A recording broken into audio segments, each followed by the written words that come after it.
Hi, my name is Mickie Carter, and I am the lead product manager at QuadMed.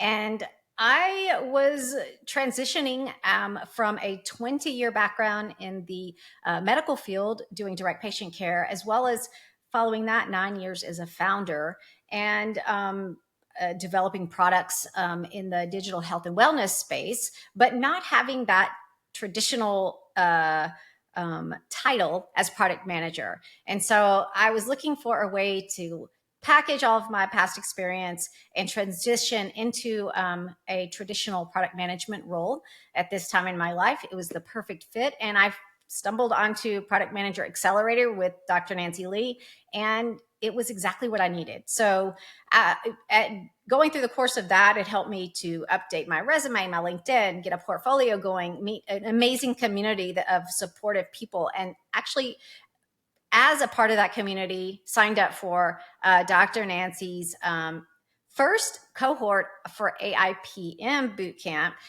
where we developed an MVP in the AI product management space, working with a cross-functional team of data scientists and other product managers and developers, which was amazing and really was a pivotal point to help me package all the things and still speak honestly about having hands-on experience in that role after doing the AIPM bootcamp. And so if you are someone like me who's trying to transition into product management from lots of amazing experiences, but not really holding that traditional product management title, I highly recommend this course. It's been amazing and exactly what I needed to be successful and to make that transition.